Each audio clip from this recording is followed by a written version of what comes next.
Welcome to Financial Issues with Shana Burt, where we join reality with truth, helping you to make the most of your money by honoring God with your investments. Now, here's your host, Shana Burt. Good Thursday morning. It is May 30th, 2024, and we're so glad that you tuned in to Financial Issues because we're a stewardship ministry helping you make the most of your money. We give you a way to honor God in the way that you invest if you follow our biblically responsible investment strategy. And we also are continuously encouraging you to fund the light, to be a joyful and generous giver, and to deploy the financial resources that the Lord has trusted you to manage towards things like the preborn campaign, the Mother's Day campaign. We are in the final days now of our push towards helping preborn raise money to save the lives of babies. So we're a good ways towards our goal. We still have a long way to go, though, to get to that lofty goal that we had set, but we know that you can do it. So if you haven't already made your donation for the Mother's Day campaign, head on over to financialissues.org. Click on the preborn banner. I think Seth's going to give us an update as to exactly where we are a little bit later in the show. You got it, Shanna. Yep. Right now, let's hear the stewardship verse of the day. It comes from Luke 14:28. For which of you, desiring to build a tower, does not first sit down and count the cost, whether he has enough to complete it? We hope that's a rhetorical question, and you certainly answer, not me, because I do sit down and count the cost. Yeah. All right. It's good stuff, Shanna. Shanna, would you like to talk about that verse now? Or you want to get to some of those numbers that you had prepared? Let's get to some of the economic data first, and then we'll shift gears a little bit. So earlier this week, we got another consumer confidence survey out that came out on Tuesday, the Conference Board's Consumer Index. And the first one we saw out this month came from University of Michigan. And the contrast that we saw in this one is that consumer confidence actually rose to 102 from 97.5, but it was 103.1 in March, 104.8 in February, and 110.9 in January. So February, it was 132.6. So we have seen it drop off, and it's starting to come back just a little bit. So the 1 year expectations for inflation rose to 5.4% from 5.3. This number is at a 5-month high. So consumers are still very burnt by inflation. Consumers' monthly budgets are under stress, under strain, as they have been by inflation for several years now. So seeing prices in general up over more than 20%, that's the cumulative effect since President Biden took office. Demographically, the Conference Board said this, quote, compared to last month, confidence improved among consumers of all age groups. In terms of income, those making over $100,000 a year expressed the largest rise in confidence. On a 6-month moving average basis, confidence continued to be highest among the youngest, under 35, and the wealthiest, those making over $100,000. The report also told us that according to May's write-in responses, consumers cited prices, especially those for food and groceries, as having the greatest impact on their view of the economy. And with those prices up over 20% over the 3 years that Biden has been in office, this is probably not great news for those considering whether Bidenomics is actually working like we're being told that it is. So the survey also revealed a possible resurgence in recession concerns. That's very consistent with the news that we reported earlier in the week, or last week, I guess it was. The perceived likelihood of a U.S. recession over the next 12 months rose again in May in this particular report, with more consumers believing that recession is somewhat likely or very likely. We also heard last week in another survey that over half of Americans believe that we're already in a recession. So it's good to hear about how consumers are feeling, because it typically dictates consumer behavior. If consumers feel good about the economy, if they feel good that they'll keep their job or that they'll be able to replace their job very quickly if they do indeed lose their job, then they tend to spend money. And we have a consumer-driven economy. So it's very important for consumers to feel good about the kind of economy that we're in, so that they'll continue to spend. Now, inflation is also another thing that keeps consumers spending, because there's certain things that we just have to do. We have to put gas in our tanks to get from point A to point B, to get back and forth to the jobs that we have that pay the bills. We have to buy food for the most part. And I don't know that that's a discretionary item for many people. That's just the way that we're built. So, we are needing to continue to spend money as inflation goes up. Well, Seth, how about that stewardship verse of the day? Yeah, for sure, Shana. Just a reminder, folks, Luke 14:28. Which of you desiring to build a tower does not first sit down and count the cost, whether he has enough to complete it? Shana, we talk about this topic a lot on the show, counting the cost, and there's great wisdom in that. Of course, planning insofar as we hold everything in our lives, even our plans, with open hands, because we know that the Lord is the one ultimately who determines our steps. But it reminds me of our founder's quote. Dan Celia once said, "Live as if Jesus will return today, but plan as if he won't for another 100 years." Yeah. So with that in mind, I'd love to just ask you some questions about retirement income planning.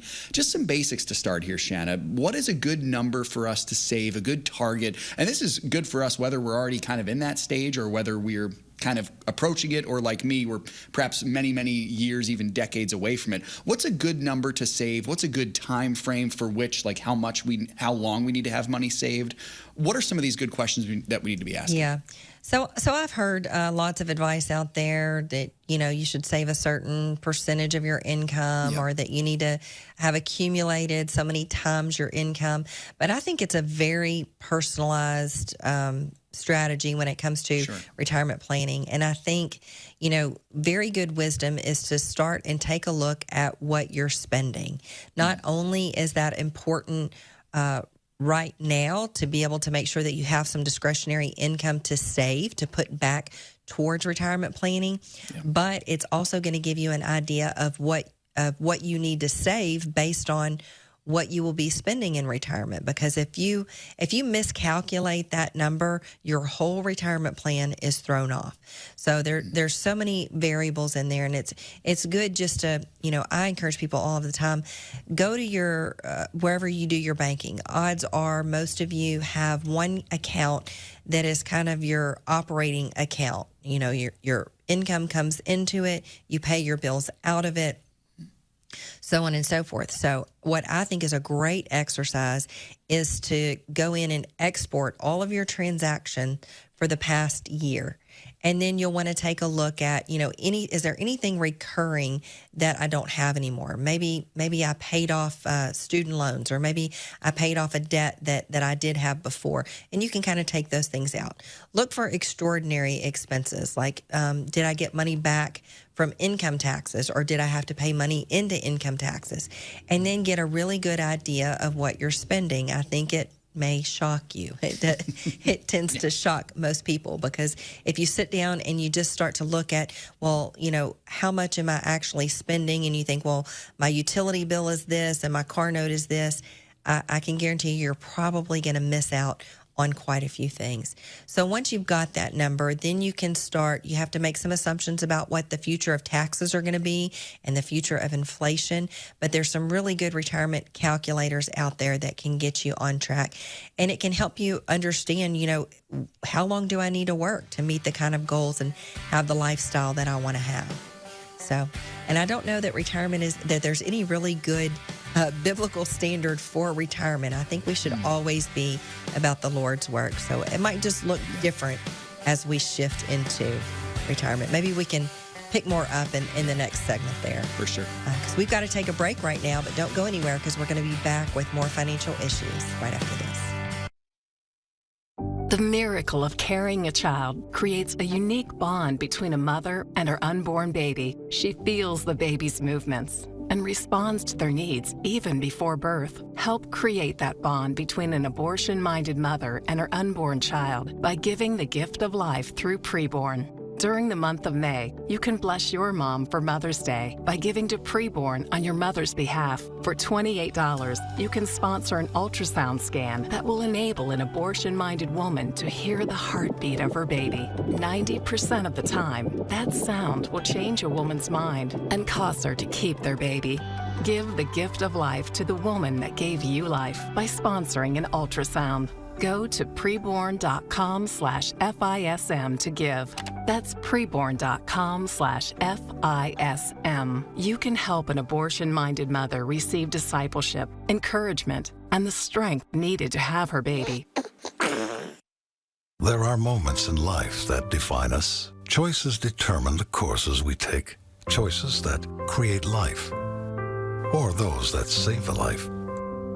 And some make life worthwhile. There are decisions to stay or to go, to remain the same or to grow. Sometimes we pray and make peace. Other times we take a stand for what we believe. In celebration, mourning, triumph, and defeat, we are invested in every decision we seek. Despite differences, we have one thing in common: the desire to do all for the glory of God. Keep your wallet aligned with your heart and your investments in harmony with your faith. Timothy Plan, biblically responsible mutual funds, ETFs, and retirement plans. Before investing, carefully consider a fund's investment objective, risks, charges, and expenses contained in the prospectus available at timothyplan.com. Read carefully before investing.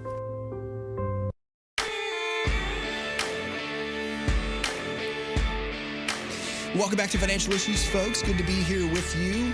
Shana and I here with you today on this Thursday. We're talking about retirement, and wanted to ask a couple more questions to Shana here.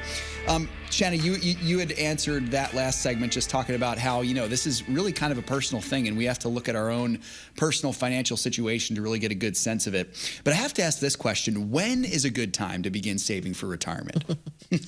Yesterday. Yeah. Or 10 years ASAP. ago. Yeah. ASAP, yeah. As soon as you start to work and you start to have income, I think it's a good thing to get in the habit. Even if you can only start out doing $10 a month, that's going to get you the discipline to continue. And then as you get raises, if you don't need to spend that money, then maybe you want to increase your savings because, it just depends on what your plans are. If you love the kind of work that you do and you want to continue doing it for as long as you possibly can, that's one thing. But if you think that, you really want to look forward to a different kind of lifestyle, maybe you want to work really hard and save a lot of money and then get to the point where you can just be free to be deployed as the Lord sees fit. Because like I said earlier, I don't know that there's any real biblical basis for retirement, which is, what we see advertised all over TV. When you see the retirement commercials, you see, people sitting on the beach or going on cruises. And, not to say that retirement you can't do some of those things, but, I think we should always be about our Father's business because, that's what Jesus talked about whenever he was when he had come and he died for our sin and he went to the grave and rose again. And the disciples were asking him, what's going to be the sign of the end of the age? And, he started to tell them a few things, the signs of the times, but he really brought it back and focused on, while you're here, you just need to be about my Father's business because it will be a very good thing when the master returns if he finds you about his business and not doing some of the things that were mentioned in there that he would not be very happy about if you were getting drunk and beating the servants and, doing those kind of things. Some of the things that are really kind of just depicted in some of those retirement ads, right? Yeah. That's exactly right, Shannon. That kind of brings up a question. I mean, even the whole concept of retirement in general. I know for many of us, there may come a day where we're not able to work, but for a lot of us, it's going to come a day where perhaps we have enough saved and we're ready to retire. But how should we view this time of life? Because you're exactly right. It's not time to waste collecting seashells on the beach. I mean, this is a specific time of life where we're no longer burdened by the need to go to a place of employment and work. How should we look at and perceive retirement? Yeah, I mean, the way that I envision it is just to be able to have the freedom to get up every day and sit before the Lord and say, where do you want me to go today? What do you want me to do?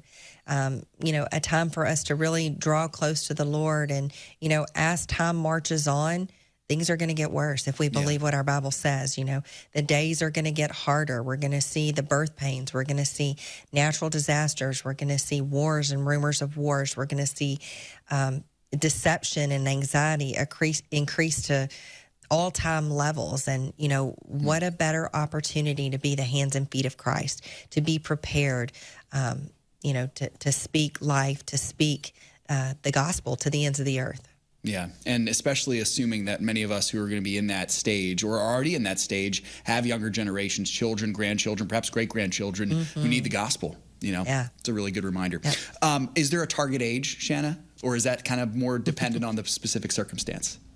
It's more dependent on the specific circumstances. I mean, I guess there are some people who have a specific age in mind. Other people, like I don't. I mean, I love what I do. I love.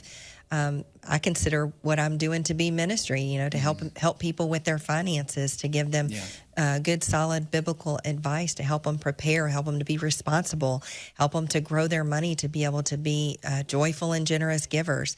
And so, I don't know, maybe there'll be a day that the Lord gives me different marching orders, but I think it's very personal. And then I think there are some people that, work in very secular positions, but, we always have to consider that we're in a mission field no matter where we are. So we can serve the Lord even if we're in a job that we don't particularly like. There's many people that need to hear the truth of what we know, that we're able to give an answer for the hope that we have. Yeah. Shanna, what about the different types of retirement accounts? Do you recommend any particular one, a 401k, 403b, regular IRA, Roth IRA? Is it kind of just up to us? Differences between these? What do you think?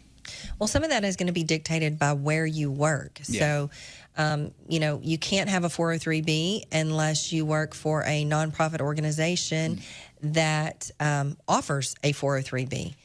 Same with a 401k. A 401k is also an employer-sponsored plan, so you can't. I mean, there is a such thing as a solo K, but for the most part, in order to be able to participate in a 401k, you have to work for a company that offers you one. So what I would suggest that you do is find out what kinds of retirement plans that the companies that you work for offers and see how you can participate in that. If those particular plans offer a match, I encourage you to do what you can to make that match happen. Put up your part of it so that you get that free money. That's extra that's discretionary compensation. I guess you choose whether or not you get the money that your employer is offering you by putting up that money. And then there's individual types of accounts. There's traditional IRAs and there's Roth IRAs. The two of those just differ in their tax treatment. So a traditional IRA allows you to deduct the money that you would put towards or into that retirement account, and it allows you to defer the taxes. So you're not getting out of them totally. You're getting out of them this year, but the money that you grow inside that account, including the compounded money, the money that you would have paid in taxes that you get to contribute in there, is going to be taxed at some future rate. I think that future rate is going to be higher than what we're paying today, just because of the dynamics of the debt that we're in this country and the frivolous spending that our government does. There's also, for some who are in a certain income tax range. Now, there are limits if you make over certain amounts of money, whether you're married or file singly. if you make over a certain amount of money, then you don't have the ability to contribute to a Roth, at least in the traditional way, at all. But a Roth is a very good strategy especially if you're in a low income tax bracket. Now, if you're in the 12 or even the 22 or 24% bracket, I would strongly consider looking at that Roth option, because you don't get a tax break today. So it's after-tax dollars that go into that Roth account, but that grows tax-free. And that could be a much bigger benefit, to pay the taxes today at the 12, 22, or 24% rate that you're in, but not have to pay taxes on the distributions later down the road when tax brackets could be much higher. And Shana, here's a question that kind of gets into the nuts and bolts of it a little bit, but I'd love to hear your thoughts. So when we're saving for retirement, how much emphasis should we put on either just saving a lump sum, so having, say, X amount of dollars for when we retire and then start drawing from that, versus just trying to acquire some form of income stream that can provide income to us for the retirement years? Which of those is better? Is that kind of up to our life circumstance as well? Well, it's kind of the same thing. Yeah. So, what you're trying to do as an investor is acquire some type of income stream for the retirement years. Yeah. So what happens is that the money, the nest egg, so to speak, the principal that you've acquired up to retirement becomes a way for you to get income by the way that you invest. So, you can invest it in types of investments that produce interest and dividends, and that's going to create some income. And then you also more than likely you'll start to take some profits, not just to do profit taking. That's not part of our strategy, just to take profits because they're there. But what happens is that the growth on your nest egg or your principal becomes income that you can use. Yeah. And Shana, just the last question here, and it's something we talk about a lot on the show, but how does the strategy benefit us in terms of retirement planning? What are things that are built in? How can we utilize it for our retirement? Well, the most important thing is that if you're following our strategy, it's because you've made a decision to honor God. Yeah. And you're keeping your investment dollars out of the kingdom of darkness. Because when you take an ownership position when you buy stock, you're taking an ownership position in a company. Now, you don't get to make the day-to-day decisions on how that capital is deployed. You're just trusting the board of directors and the management of that company to deploy the capital in a way that is going to increase shareholder value for you. You don't go into it thinking, hey, I'm going to invest in this company, and then they're going to turn around and use God's money that I've invested in the company to fund abortion or to perpetuate the LGBTQ lie that, the Bible is not true, and that God didn't make you male and female, that you get to pick your own gender. You get to be the master of your own destiny, and you get to choose your gender. You get to choose what the rules are that govern your life about marriage and family and things like that. That is just not true. So the most important thing with the financial issue strategy is that you're honoring God in the way that you invest. And then we also encourage you to take a long-term approach both ways. Long-term from an investing standpoint is 8 to 10 years. So, you're not going to be bogged down or have anxious feelings about, well, is the market going to go up or is it going to go down this year? What do I do? Do I get out to try to avoid the downturns, or do I stay in? We just give you a systematic way of staying invested and continuing to put more money in towards your goal. And then, of course, biblically responsible investing is an even way longer term strategy because, what we do in this life with our money is going to determine some of the rewards that we have in the not 8 to 10 years, but 8 to 10 trillion plus years that we spend in eternity. So, folks, thanks for tuning in and hearing our thoughts about biblically responsible investing and how you can be a good steward with what the Lord has given you. If you're listening on an outlet that only carries the short version of the program, then we encourage you to get our phone app so that you can get the full version. If you're listening to the live show, though, stay tuned because we're going to take a short break, but we're going to come back with more financial issues. So learn more about our biblically responsible strategy at financialissues.org. Get our phone app so you can hear all the programs when it's convenient for you. And if you're listening live, stay tuned because we're going to be back with more financial issues right after this. I started investing close to 30 years ago now. All that time, I had never heard anyone talk about setting up your portfolio in a way that glorifies God. When I first heard about it, I was listening to the radio, a show called Financial Issues. They were teaching people how to honor God with their money. I became a partner with Financial Issues, and it's been one of the best decisions I've made. Invest your money in a God-honoring way. Go to financialissues.org. Many mothers find strength in the experience of giving birth as they overcome physical challenges and embrace the journey of bringing a new life into the world. You can help an abortion-minded mother receive discipleship, encouragement, and the strength needed to have her baby. During the month of May, you can bless your mom for Mother's Day by giving to Preborn on your mother's behalf. Go to preborn.com/FISM to give. That's preborn.com/FISM. In the last 10 to 15 years being in ministry, being married, something that has been constant in our lives is Samaritan Ministries. As we've moved, we've had babies, we've had different things come up, we have just been able to rely on Samaritan in ways that we never really even thought about before becoming members. Our heart's desire is to plant roots and be in a place for a really long time. It's how we were raised. We see the benefits of that, but we also see the open-handedness of being used by the Lord wherever He calls, because we just assumed when we started pursuing church planting, the quickest way to get from point A to point B is a straight line. And with the Lord, sometimes you find out it looks a lot more like this. And yet, Samaritan was with us through the entire thing. We didn't have to look into, we have to change insurances now because we've moved states or whatever the case may be. And it's just been a real blessing to us in different phases of life. I'm Kyle. I'm Colleen. And we're the Gen X. And we're Samaritan members. Throughout the month of May, FISM is partnering with Preborn to fund the light by providing 100 ultrasound machines to pro-life centers around the country.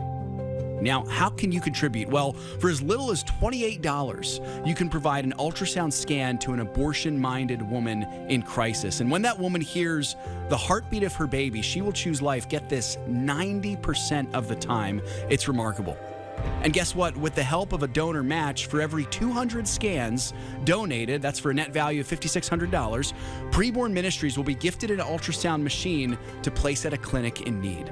Each machine has the potential to impact hundreds of thousands of mothers' choices. Preborn also offers additional support to mothers in need and presents the gospel to every mother who comes into their clinics, knowing that salvation is the greatest gift that can be given to a mother and her child. So go to preborn.com/FISM to give. That's preborn.com/FISM. Securities offered through G.A. Reppel & Company, a registered broker-dealer and investment advisor, member FINRA and SIPC. Opinions expressed by Shana are hers alone and are for informational purposes only and do not necessarily represent those of G.A. Reppel or the outlet on which you are listening. You should consider how the information applies to your situation prior to personally implementing it and consult any financial professional you work with to make sure it's applicable to your financial plan. Well, thanks for sticking with us here on Financial Issues, everybody. I see a couple folks on the chat there. John and Tyler, both of you have good questions. We'll tackle those questions tomorrow there, fellas. But I do appreciate those very much. Wanted to make sure that I acknowledge that. I see those questions there. Those are some very good ones. Again, we'll get to those questions tomorrow. Right now, we got to take a look at the markets really quickly here. So yesterday, I had a bit of a rough go yesterday. So by the middle of the day, all three indices were firmly in negative territory as the airline industry experienced severe turbulence, as it were. And the U.S. Treasury yields crept back up to their highest levels in almost a month. So by the closing bell on Wednesday, the Dow was down over 1%. The S&P was down 0.75%. The NASDAQ was down 0.75%, despite NVIDIA's best efforts to try to drive it upwards. Those 10-year Treasury yields crept back up over 4.7%. The markets did not like that. Right now, U.S. Treasury yields have gone down a little bit. They're now under 4.6%. The markets, as they have opened, indicating similarly to what the pre-markets indicated, the Dow is down 0.75%. The S&P down 1/4, and the NASDAQ is down 0.3 of a percentage point. Oil is trading right around $78.50 a barrel as it goes this morning.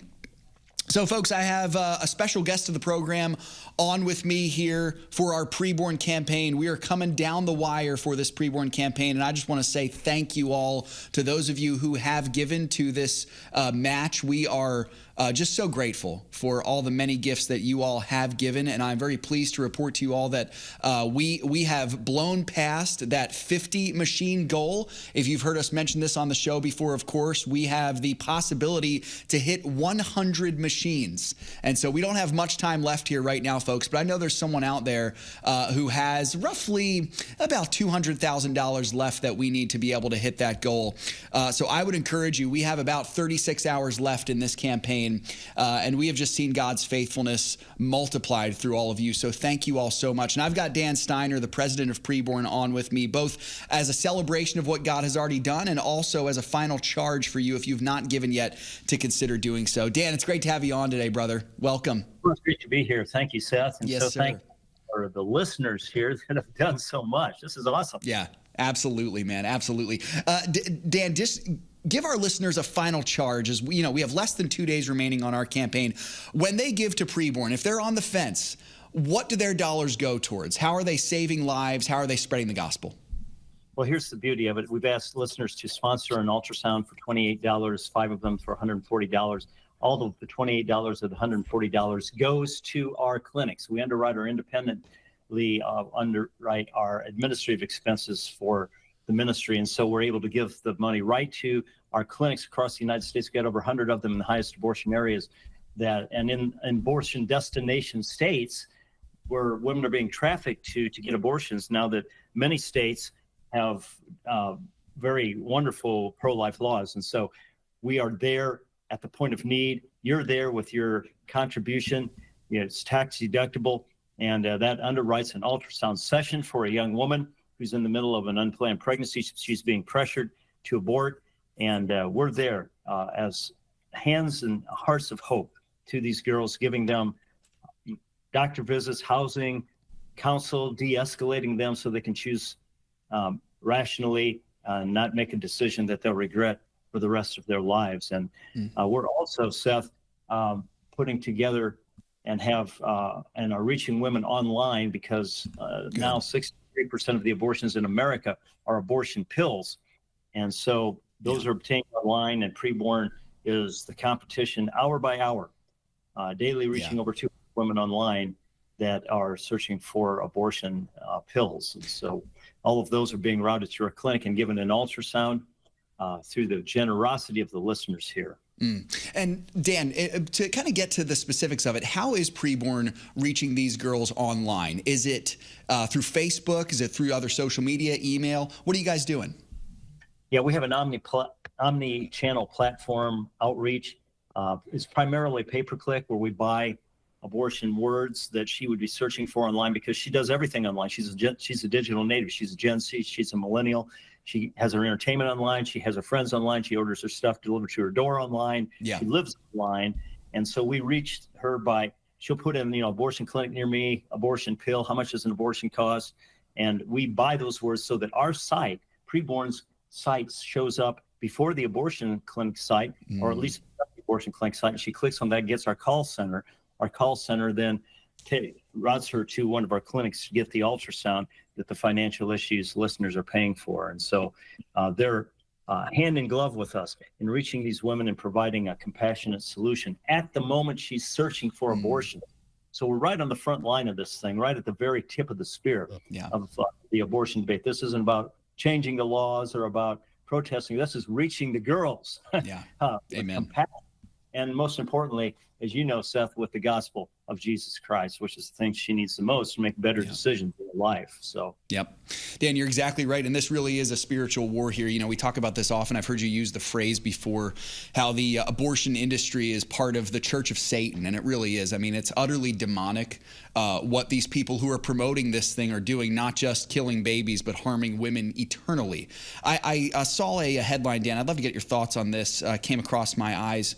Planned Parenthood is now seeking to broaden access to the procedure in the state of Indiana. So we're zoning in here on the state of Indiana here. So the country's biggest abortion provider, one of our greatest foes in this fight, actually, asked the Indiana trial judge this past week to expand abortion exceptions under the state's near total ban. Planned Parenthood wants the court to lift a requirement that abortions can only be performed in hospitals and to help it be more open to abortion clinics in the state.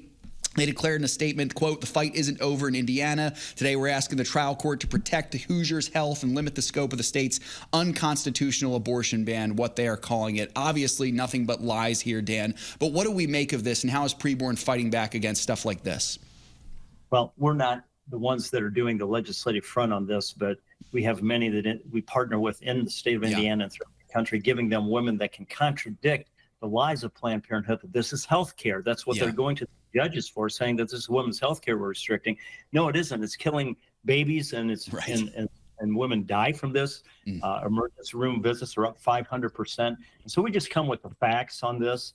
We've got a great legislature there in Indiana that will make sure this doesn't happen. But the greatest threat, frankly, Seth, across the country are these state constitutional amendments. This is the end game of Satan in allowing Roe versus Wade to be overturned in 2022. And then there's, 100,000 more abortions, 1 million abortions in 2023. It didn't go down, it went up. Yeah.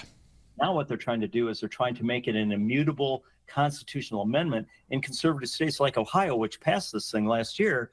Now it's a constitutional right in Ohio that protects abortion. And so they're trying to go state by state on this, as you mentioned with Indiana. Yeah. But in the face of all of this, if we can reach the girl through the internet and get her in front of an ultrasound machine supplied by your listeners, why she'll change her mind. It doubles the likelihood of her choosing life if she sees that ultrasound. And it makes all the difference. In fact, I think we sent you guys a clip of a girl you may want to play for the listeners, Seth, that really just a quick clip that talks about her experience. Yep.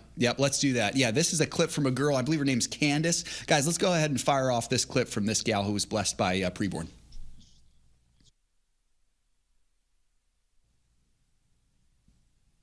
That sonogram changed my life. I went from just Candace to mom. I'm a mom.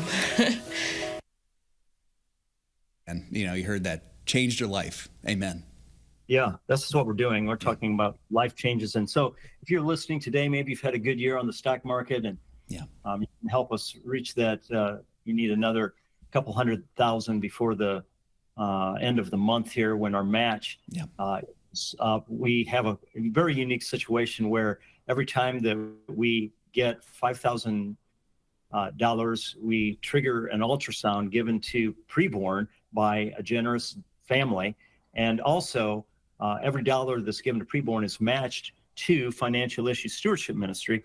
And so it's a 2-for-1 kind of a thing. Really a 3-for-1. You're saving the life of a baby through an ultrasound. You're helping place an ultrasound machine, because we want to place 100 of those this year, Seth. And then also you get to bless Financial Issues, and they're teaching people to be good stewards of what God's given them. So triple blessing is what we're talking about here. It sure is. And, Dan, even for, whether you're someone who can maybe knock out a couple $100,000 in one fell swoop, or you're someone who doesn't have as much money, your gift is tripled, just like Dan said there. So now's the time to give. Preborn is the ministry to give to. Dan, how do our listeners do this? What do they need to do? Yeah, we'll just go to preborn.com, and you can, there's a pull down for financial issues. You can also dial on your cell phone, #250, #250, #250. And our operators are waiting, say keyword baby, and they're waiting to take your call, take your tax deductible donation. We'll send you pictures of babies that have been saved, real stories of the moms that you've rescued their heart from abortion. I've talked to 100 women that have had abortion, Seth, and it haunts them for the rest of their lives. And so, it's destroying the heart of American women. It's destroying babies. And the answer is us, the church. So just encourage you. Every gift counts. Every $28 gift is a life-saving gift. Whatever the Lord would have you give, 50,000, 100,000, whatever you can give today and tomorrow. We're getting down the home stretch here. Yep. So we appreciate the listeners. We had, I think, over 450 people that have given so far, Seth. Awesome. So that's awesome. Awesome. Thank you all so much. Dan, I appreciate your friendship, brother. I appreciate the friendship of Financial Issues and Preborn. We're standing with you in this fight, brother. It's an honor to do it. Thank you for joining me on the show today. Folks, more Financial Issues coming up right after this break. Stick with us. We'll be right back.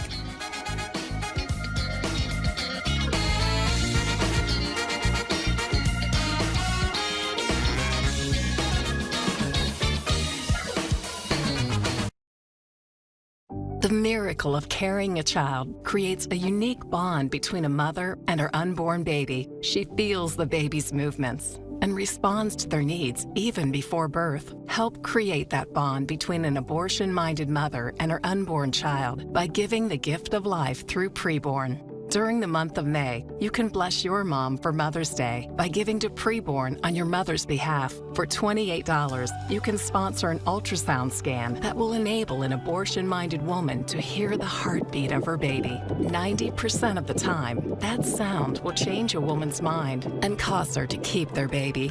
Give the gift of life to the woman that gave you life by sponsoring an ultrasound. Go to preborn.com/FISM to give. That's preborn.com/FISM. You can help an abortion-minded mother receive discipleship, encouragement, and the strength needed to have her baby. I started investing close to 30 years ago now. All that time, I had never heard anyone talk about setting up your portfolio in a way that glorifies God. When I first heard about it, I was listening to the radio, a show called Financial Issues. They were teaching people how to honor God with their money. That made a lot of sense to me. I guard my heart, my mind. I watch my mouth, hoping to bring glory to God in everything I do and say. Well, why wouldn't I want to do the same with my money? I decided I wanted my portfolio to glorify God. I became a partner with Financial Issues, and it's been one of the best decisions I've made. I want to leave a legacy of godliness for those who are following in my footsteps. Invest your money in a God-honoring way. Go to financialissues.org. Join. The opinions and recommendations expressed on this program do not necessarily represent the opinions of the station or any of the program sponsors. Additionally, all products or services offered by the program sponsors may not be known by the program. Hey, folks, I hope you enjoyed that interview there with Dan Steiner. We're going to continue on with this Preborn push here. I actually have a special guest to the program on with me here right now. But before we get to that, folks, we do have Craig Haugaard with today's Ag Report coming up here. Before we get to Craig, let me take the markets real quick here. Still in negative territory here. About the same as it was when they opened about 15 minutes ago. We will see a pretty big headline this week. It's looking like the trial for Donald Trump might get a verdict today. I saw a note there from Claude. Be curious to see what the markets do with that, if they react at all. But that will certainly be some big news here, the Banana Republic trial, as we're calling that one. But we've got today's Ag Report coming up here. Craig Haugaard gives us what we need to know in the ag world. Here is Craig Haugaard with today's Ag Report. This is Craig Haugaard with your Financial Issues Ag Update for May 30th. Well, corn's going to live and die with the weather forecast. The crop is now 83% planted, but that still leaves 12.6 million acres to plant in the major corn-producing states. And we have a wet western corn belt forecast in the 7-day forecast, which is going to impact about 4 million of those acres. Now, if we see 2 million of those acres not get planted, it should translate into about a 60-cent per bushel rally in the December corn futures. This is going to be a pretty nervous market for just a bit longer here. Yesterday, we had July corn 7.25 cents lower at $4.55 and 1/4 cent per bushel. Farmers have now planted 68% of the projected soybean acres, which was a faster planting pace than what the trade was expected. If we have the expected rain delays in the western corn belt, we could see acres switch from corn to beans, which would put more pressure on bean prices. Yesterday found July beans 15.5 cents lower at $12.14. Wheat suffered from a lack of Russian headlines and a weaker European market. Here in the U.S., the winter wheat crop is rated at 48% good to excellent. That's 3 points better than the 5-year average. Yesterday's close found Minneapolis July wheat 5.5 cents lower at $7.52. Kansas City dropped by 11.5 cents, closed at $7.19 3/4. And we had Chicago 7.5 cents lower at $6.92 3/4. Cotton futures have enjoyed a nice little rally lately, but it seems to be running out of steam. Yesterday's close had the July futures down 133 points at 81.10. And livestock futures all retreated. August live cattle were $1.62.5 lower at $180.20 per hundredweight. August feeder cattle dropped by $4.35, settling at $260.25 per hundred. And we had August lean hog futures 20 cents lower, ending the session $95.90 per hundredweight. Class C milk futures have struggled since they gapped lower last week. That was the case again yesterday, with June down another 15 points at 19.32. This has been Craig Haugaard with your Financial Issues Ag Update. We'll be right back with more financial issues after this. Hey, folks, I wanted to tell, I give a special announcement here as well. We have a special day today at the ministry. It is the birthday of our social media master, Giuliano Lima. So join me in wishing Giuliano a very happy birthday. Giuliano is responsible for getting our clips up onto our social media platforms, and we love Giuliano. He actually is not with us here in Pennsylvania. He lives far, far away in a whole other country, whole other continent, actually. But we love Giuliano, and we're so grateful for him. So join me in wishing the incomparable Giuliano Lima a happy birthday today. So you just heard me on with Dan Steiner in that last segment here, folks. Again, we're coming to the end of our preborn campaign, and I thought it'd be really appropriate, actually, to have someone join me on the show who has been personally blessed as a young mother by preborn. So I have with me here Valeria Caicedo. Am I pronouncing your last name right there, Valeria? I hope I am. Yeah, Awesome. that's perfect. Awesome. It's wonderful to have you on with me. Thanks for joining. And I would just love to invite you here at the time that we have, share with our listeners who you are and kind of your story of how preborn has blessed you. Yeah, of course. Well, thank you so much for having me here today. You're it's welcome. an honor and a blessing. So I appreciate you guys for that. My name is Valeria, how you already mentioned it. I am currently 23 years old. I am married and I have 2 wonderful kids. My journey with preborn is actually a beautiful story. Everything started back when, I was 21 years old and my period wasn't coming. I had a boyfriend at the time who is now my husband, but at the time my boyfriend. And, I just noticed that my period wasn't coming. I talked to my mom and I told her, hey, Mom, my period is not coming. Mind you, I come from a Christian household. My husband does too. So my mom told me, okay, I'm going to take the test with you. We're going to go by it together. Yeah. And if it's positive, we're going to celebrate because we celebrate life. But if it's negative, you're grounded for the rest of your life. And of course, it was understandable. So we went ahead and bought the test together. And when we were about to open our eyes to see the results, my mom starts praying, but I can't even remember what she was praying about because I was so nervous. I think, the enemy started to put all these thoughts in my mind of, fear, anxiety, depression. I remember I was shaking. I started thinking of myself, right? And we tend to do that sometimes. I was just thinking of me. I started thinking, my life is over. Everything that I want or I am leaving right now, it's going to be completely over if this is positive. And then I opened my eyes and it was positive. So as you might imagine, I just closed the doors of my room and I stayed there very depressed for 3 days. I told my mom that I was not going to continue the pregnancy, even though my whole life I have been pro-life and I would never support abortion. I found myself in a place where I thought, this is just going to be the solution for me. I don't have money for insurance. I don't have money to just buy diapers, wipes, all these things that babies need, milk, all these things, right? So basically, I just Google abortion near me. And the first phone number that popped up in Google, I just decided to call that phone number without even looking at what the handle said, anything. I just called and when I called, I received a beautiful, welcoming voice and very nice and gentle person called Nurse Crystal. And she hears me out. She gives me all my options. She mentions abortion, she mentions adoption, and she mentions to just continue the pregnancy and, to decide to keep the baby. Of course, she talks to me about the consequences. If I were to decide to abort, right? And when I heard those words and when I heard the consequences, not only for me, but for the baby and like the long-term things that this can bring to your life, I decided to, let's think a little bit more about this. And she tells me, you know what, I have a place where you can go get an ultrasound. And I told her, no, I'm sorry, I can't go because I don't have money to pay for an ultrasound. And she was like, oh no, we do it for free. We do it for free. And not only that, but you will find so many other resources for the questions that you have. That was it. I didn't think twice. I decided to drive there with my mom. And when I enter, the first thing that I notice all over the place are Bible verses. Bible verses such as, I've chosen you since your mother's womb, or when you go through deep waters, I'll be there with you, or you've been called for such a time as this.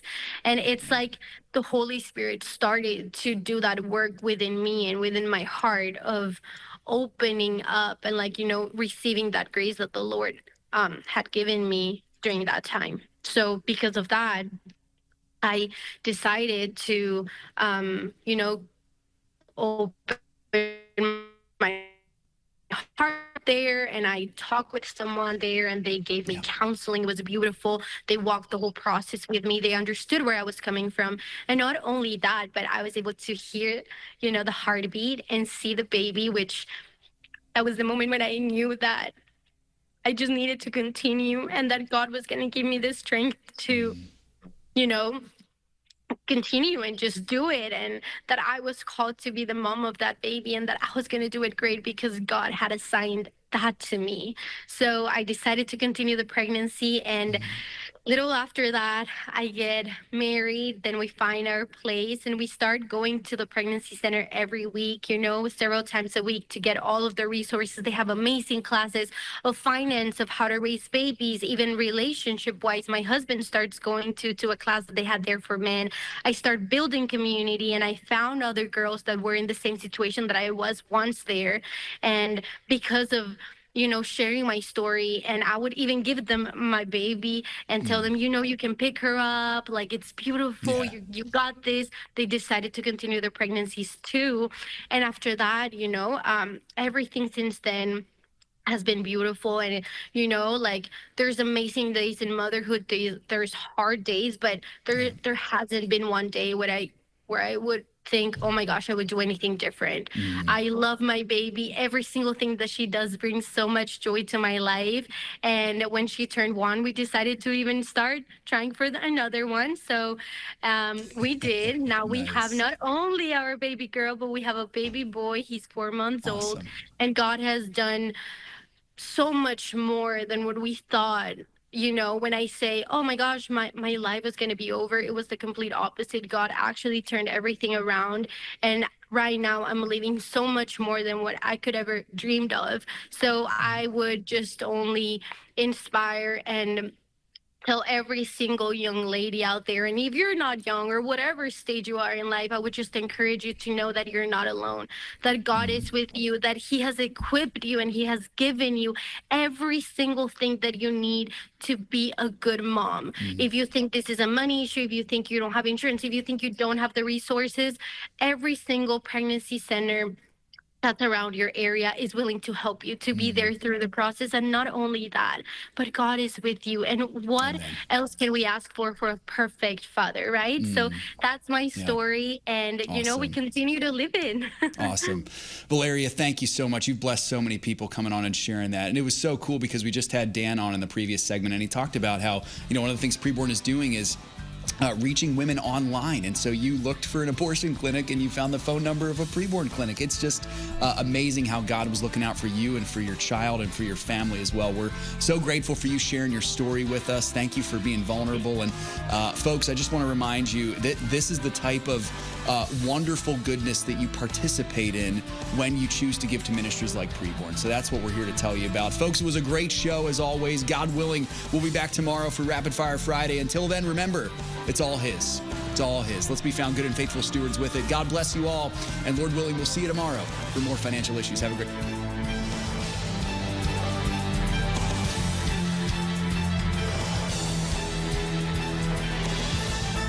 If we ever forget that we're one nation under God, then we will be a nation gone under. Thank you for joining us. This has been an FISM production.